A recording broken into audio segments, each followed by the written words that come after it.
Chapter 18 The Blue Feather. On the following Tuesday, I set aside more time to write my second book, once again finding a relatively quiet spot on the property. It had been over 2 weeks since I'd last written anything for my tropically inspired sequel, and I threw myself into the work, writing over 3,000 words that afternoon. Buoyed by this excellent progress, I was in high spirits when I stuck out my thumb later that day, bound for Cinderland once again. Although I didn't know it at the time, that was my 12th week in a row attending Taco Tuesday, a streak that I would maintain for at least another 4 weeks. When I arrived, I hadn't the slightest suspicion that my 12th Tuesday night would be a harbinger of changes to come. At first, the gathering itself wasn't much different from the usual celebration of island life.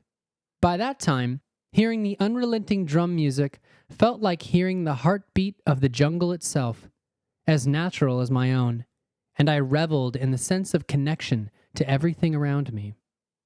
As always, we gathered for circle time and made the ancient Om sound together. It all washed by so quickly, as so many beautiful moments in life do. Joining in the circle always brought the magic of where we were to the forefront. In the midst of everyday life, I must admit that I forgot it sometimes, but we were all sharing an island together, the most remote population center on the entire planet, way out in the middle of the Pacific. For some reason, joining hands reminded me of this miracle, that we were all surviving out here on the wild edge of civilization. I caught up with Johan, who I saw dancing by the fire. He was doing well, but getting weary of his house-sitting gig. I gave him a little update on my relationship with Matangi and the rest of the volunteers at the community, and he encouraged me to be patient with the situation. Something better would come along if I kept a good attitude. Time slipped away from me that evening. My intuition told me that it was okay to stay a bit longer, and I found myself at Cinderland after 10 p.m., later than I had ever stayed before. What am I thinking? I wondered to myself as the conversations continued to flow. How am I going to get back? There were only 6 of us left around the small circular table, with a few others scattered around the fire behind us, most in their 20s and 30s. Lulu, a young woman who often frequented the gathering, had opened up a small container where she collected little objects, things that she felt were significant or interesting, and she showed them to us. One of them was a beautiful blue feather, small and soft. I asked her if I could pick it up and look at it. "Sure," she said. Even though it was only about 2 centimeters long, I couldn't stop looking at it. 7 years before, I had listened to a podcast about Huna that had come to inspire a lot of good things in my life. I remembered a lesson from the podcast about how energy flows where attention goes. And one of the exercises was about manifestation. The teacher told us to picture a blue feather in our minds. He said that a blue feather would, eventually, come into our lives if we held the intention and really believed it. I had intended to find a blue feather for years, and while I did come across one by chance not long after I heard the podcast, it was a plastic feather, so I didn't feel I'd manifested the real thing yet. Fully 7 years had passed since then, without a single blue feather in my reality. So as I stared at this small feather in my hand, all of these thoughts came flooding back to me. "Is it a real one?" I asked. "I mean, is it from a bird?" "Yep," she said. "I think you should have it." I looked up to her, shock washing over me. "Are you sure?" "Yes," she said. "I think I'm supposed to give it to you." Unsure of what to say, I just stared at the feather blankly. The Huna teacher had been right. Even after 7 years, my intention had finally come back to me.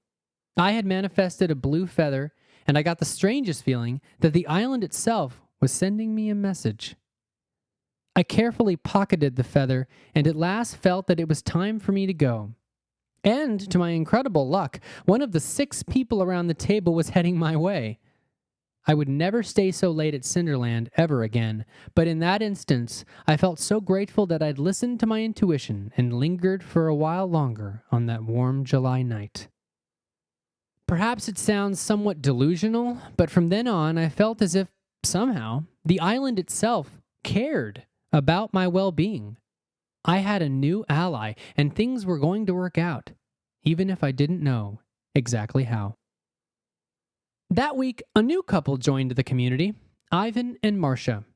I'm not sure if it was because I was distracted from hanging out with them, or if it was something else, but I skipped Uncle Robert's Wednesday night market that week.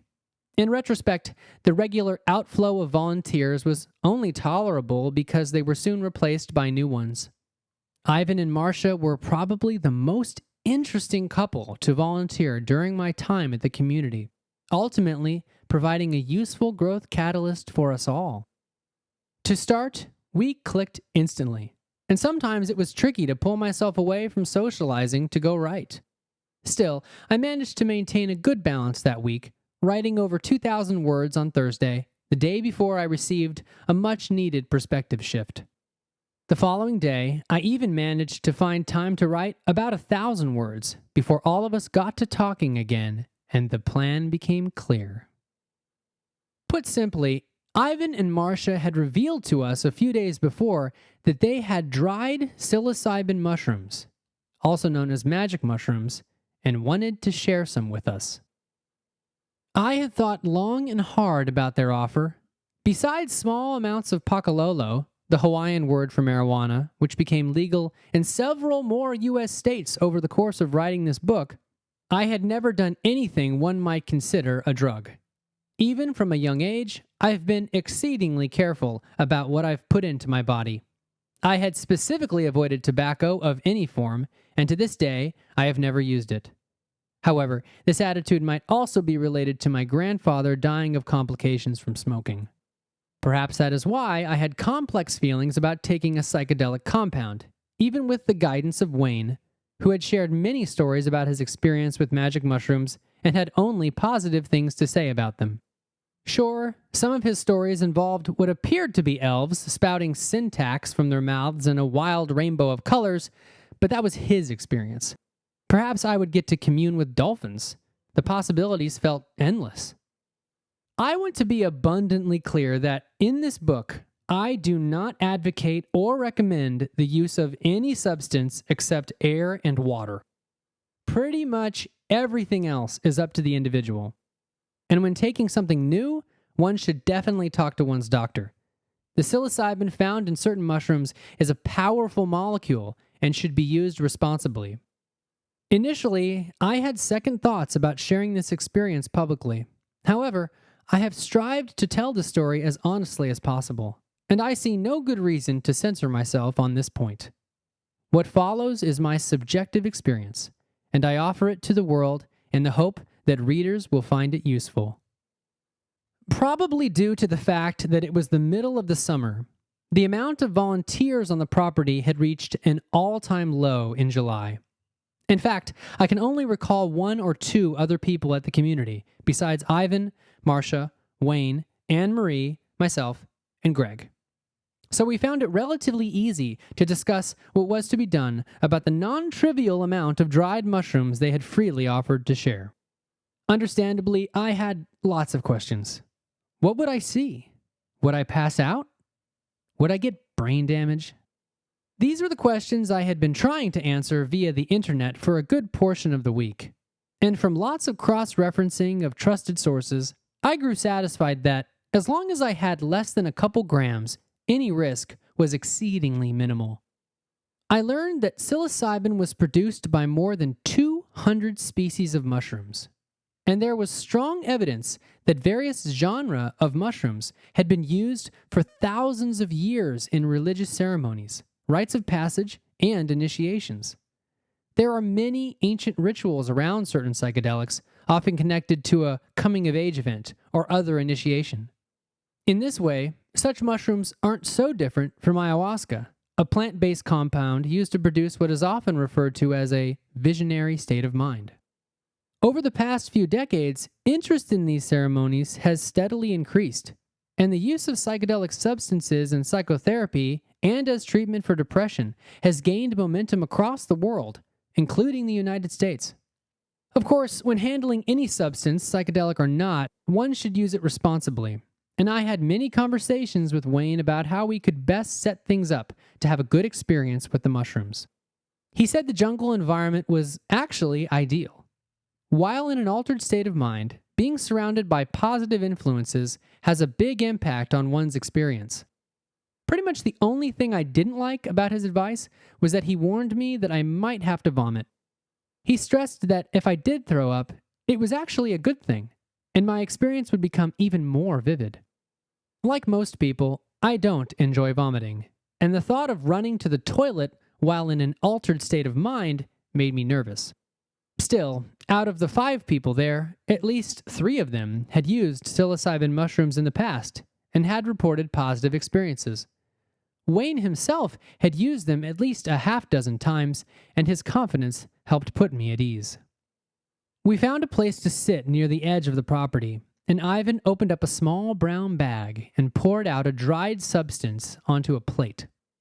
Wayne had told me the mushrooms could come in many forms, and I was surprised to learn that Ivan's mushrooms had been partially ground into a brown powder, with a few larger chunks that could have been stems.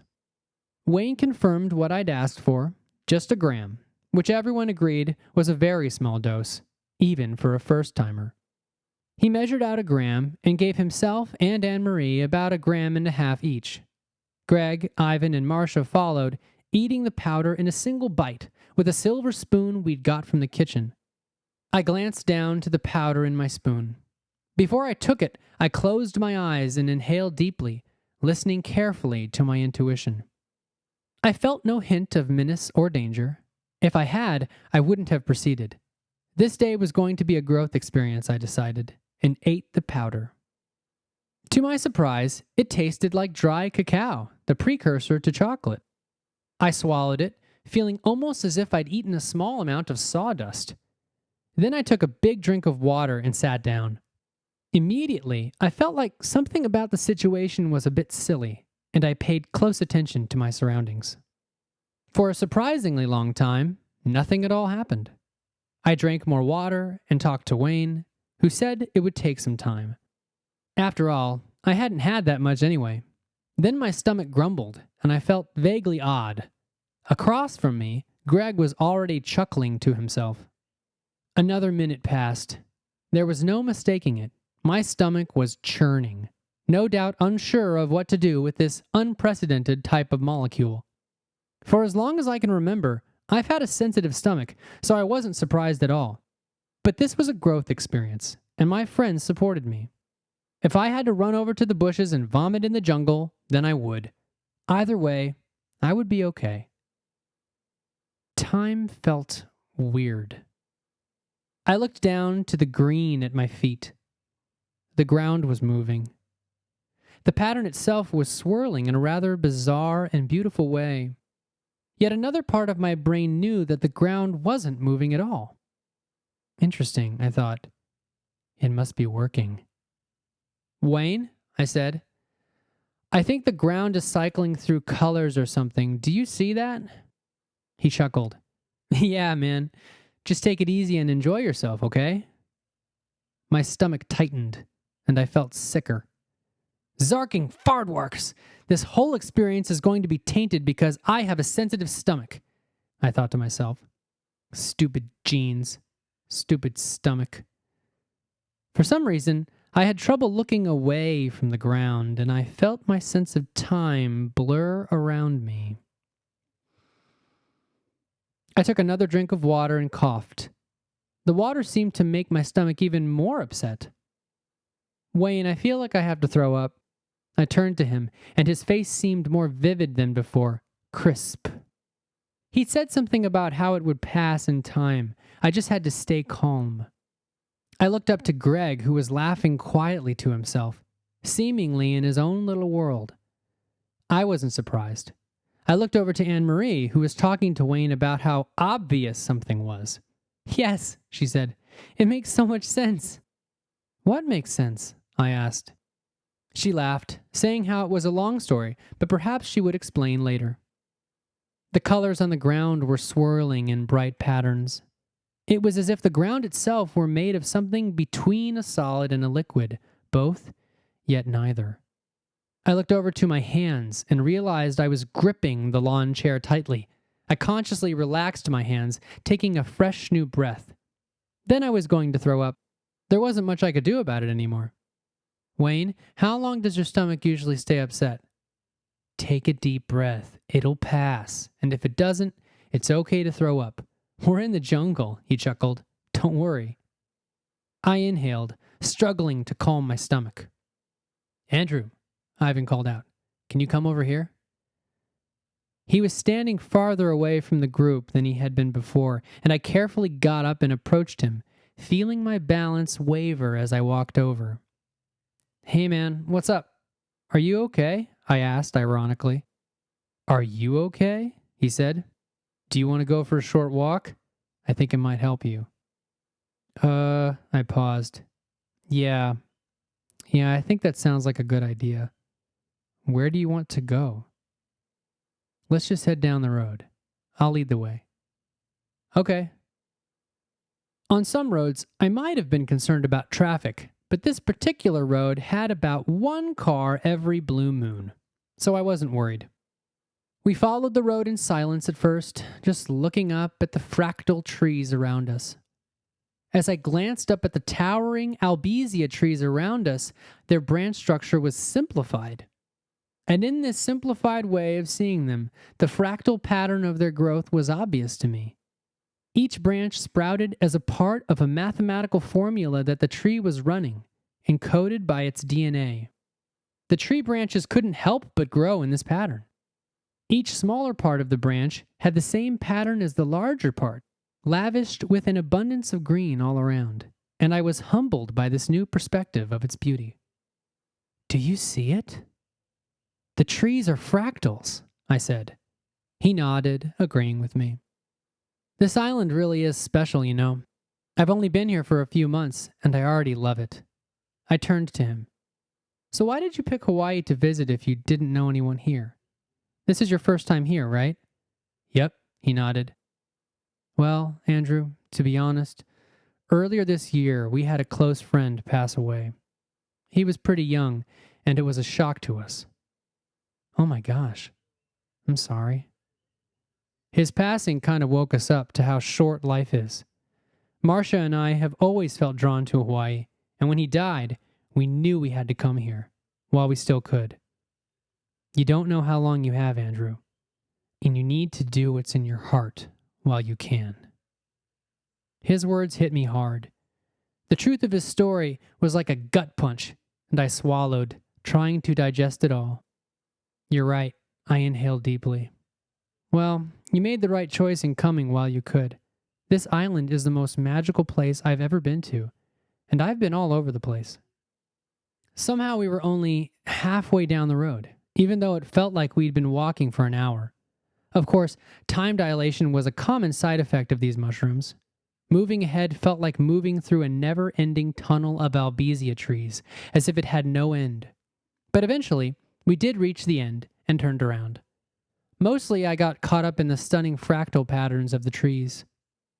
When we returned to the community, I realized that my stomach felt much better after walking, and thanked Ivan for inviting me to walk with him. I told him I'd come back later, but I wanted to write for a while. He understood, and I headed to a private area to write on my laptop. As I sat down, I noticed that night had fallen while I wasn't paying attention. That meant a few hours had already passed. Even so, I could feel that I was still tuned into a slightly unusual frequency of reality, and I sat down and wrote in TextEdit. What I wrote there is difficult to describe. Suffice to say that I found myself in dialogue with myself, and fragments of my higher self simmered through. As I journaled, my higher self said that writing was part of my life purpose, and I felt vindicated at this realization. This higher part of me also said that I was meant to come to Hawaii.